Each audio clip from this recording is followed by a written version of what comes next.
in that country. Let's listen in to what he has had to say about the events of the past few days. The charge sheet has 3 counts. One is unlawful possession of firearms contrary to Section 3 of the Firearms Act. And it is alleged that he was found in illegal possession of a firearm, which is an SMG serial number 56 blah blah weapon, which is a monopoly of the UPDF. Then he was also said to have been found with another firearm, an SMG serial number UE blah blah, equipment being monopoly of the Defense Forces.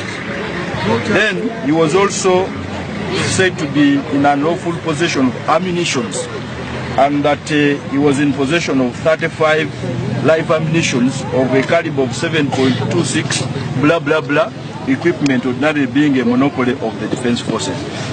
There is no treason, okay? We thought that since they had been arrested under similar circumstances, they would be charged with similar offenses. But whereas the other group was charged with the treason, for him it is unlawful possession of firearms and ammunition, okay? And that's why he was, brought here. As my senior colleague has said, when somebody is unwell, he cannot take plea. And it's a standard legal practice, okay? Because for you to take plea, you should be able to understand the contents or particulars of the charges.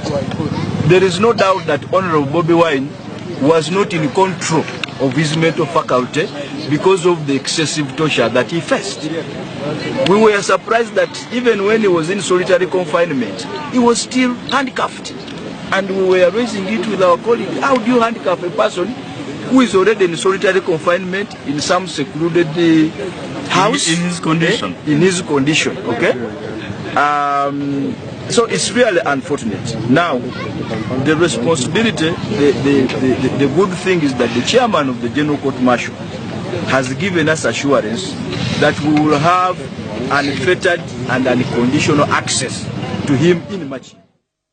All right, the lawyer to Bobi Wine. Very quickly, Dismas, Museveni has been accused of ruling with an iron fist. Do you think any of these events suggest that anything has changed? And also, Bobi Wine, is he threatening to become the kingmaker in Uganda and the de facto opposition leader at the expense of Kizza Besigye? Well, again, 3 issues that you've raised with that question. Number one, we understand Bobi Wine is only 35 years old, but he's creating a situation in Uganda serving the interest of the larger public. And I would be embarrassed to compare Bobi Wine with our MPs in our National Assembly today and Senate, who are his age mates.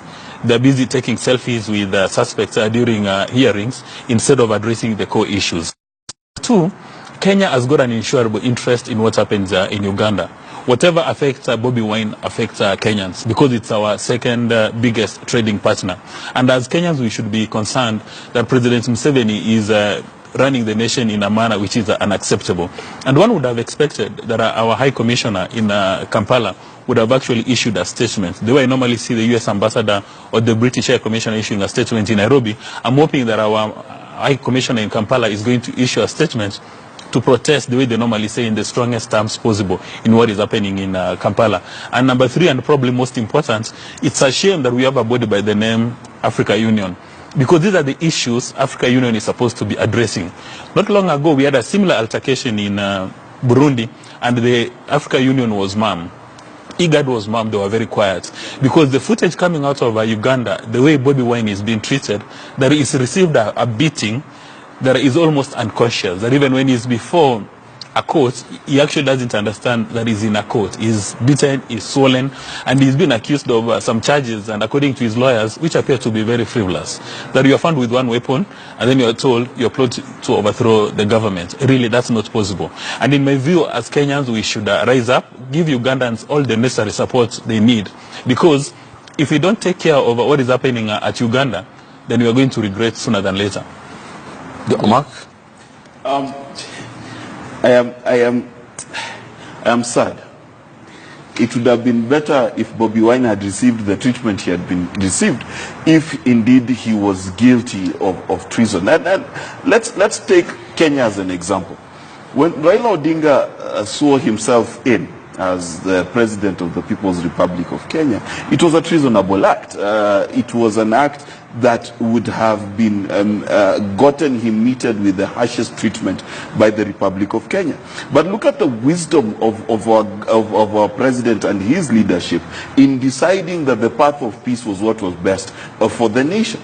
That being said, you look at Uganda, one cannot help but conclude that Yoweri Kaguta Museveni is not only a dictator, but he is running a police state. And after running a police state, we must conclude also that he is running scared of one Bobi Wine, and therefore we must congratulate Bobi Wine for doing what many parliamentarians and leaders in Kenya cannot do, which is stand up for the truth, not at the threat of a gun, but at the threat of losing money. Many of politicians who are running around following certain people, it's because of money. That's why our politicians are driven. They will rubbish reports because of money. They will campaign for so and so because of money. But we have a 35-year-old young man who stood up against a dictator, against the bullet, against the gun, to stand for what is right for his country. Where is that leadership in this country? For me, I stand and salute Bobi Wine for paying the ultimate price for the freedom of the people of Uganda. He is paying the ultimate price for those people, and one day that blood that he spilled, crying tears and being fought for that nation, it will set them free. But at the same time, I must call to shame the leaders of the Republic of Kenya, who for their own greed and for their own benefit have refused to stand up against impunity, against corruption, and against mediocrity. They've refused to stand up for Wanjiko, and they're sitting down with their fat pockets and fat bellies, paying no price for the future of this country. They're enjoying their, what you call it, single malt whiskey at the price of 3.6 trillion or 4.6 trillion of debt of this republic. They're enjoying single malt whiskey at the price of farmers who've not been paid, at the price of Wanjiko who can't do business, at the price of 700 billion shillings lost every year to corruption. Shame on our leaders. Congratulations, Bobi Wine. We stand with you in solidarity. Let's have the final thoughts. Kipchumba, how does Kenya stand up with Bobi Wine? And more importantly, can Kenyan lawmakers learn anything from that? Ben, a threat to justice anywhere is a threat to justice everywhere. Yes. That is the first point we need to make. And then one, to Yoweri Kaguta Museveni, good juice becomes bad juice when it is overtime. And where I come from in the North Rift, we say you should exit the stage when the song is at its highest point. I think it is high time Museveni realized that his overstay in power is becoming a disadvantage to the Ugandan people and to us as a region. And that is why I ask ourselves, under EAC, before we even go to African Union, we need to put sanctions to Museveni's government that we cannot trade with people who do not respect human rights. Torture is a crime against international law, on which international law has placed what we call jus cogens on it. It is a norm. It has normalized it that you cannot do it against anybody, whether they are within the jurisdiction of the conventions on human rights or not. That is what ought to be brought to the attention of Museveni. Secondly, Museveni should be told that we have a whole book of dictators and despots who fell on their own gun. Haile Mariamu Mengistu fell, Agostino Pinochet. Even in his own country, there is a good example of a man who died and he was buried later like a dog. Idi Amin Dada. The history is laced with a lot of examples. So he should read through and realize that Uganda is not one of his personal items. And two, democracy should not be a preserve of people in this country or anywhere. As Kenyans, and as somebody said, our High Commissioner there, or whoever represents our country there, should state in equal terms that as a country, we will not sit here and watch and see human rights being derogated. My final point is this: under the International Covenant on Civil and Political Rights, you cannot court-martial a civilian in a military court. If you are a civilian, you have a right to be tried in court of competent jurisdiction, which is not a military camp or anything. Right. This does an effect, because when you are court-martialed, your right to defend yourself under the ICCPR are derogated. So I think those rights, Bobi Wine remains innocent until proven guilty, because Uganda is a signatory of ICCPR. All right. Thank you so much, gentlemen. Let me just take a look at some of your comments as we wind up. Desmond Karaoke says on Twitter, I support calls to dissolve the National Assembly. This is a very dangerous house.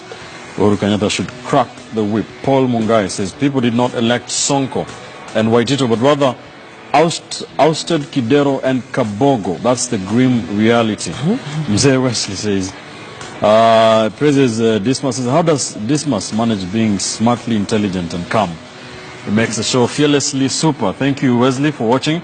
It's Brian says, Kenyan leaders are fighting corruption in words while they are practicing it in action. And finally, one here from Boniface Kinaro says, Sonko's phone call to Waitito goes against the rule of law, transparency, and integrity in public service. Keep that conversation on going on Twitter. Our hashtag on Twitter is KTN Sunday Edition. You can tweet me at Ben_Kitili. You can tweet the gentlemen here as well. Give them your feedback on the show and the issues we did discuss. Thank you, gentlemen. Kipchumba Karori, political strategist and lawyer, political analyst and communication expert. Mark Bichachi, and political risk analyst Dismas Moko. Let's do this again next Sunday, same time, 11 a.m. to 1 p.m. Sunday edition comes to you that time as we join us as we discuss and dissect the biggest political and governance issues in the Republic. I am Ben Kitili. Bye for now. Don't go too far. Zinzi Kibiku is coming up shortly with Weekend at 1.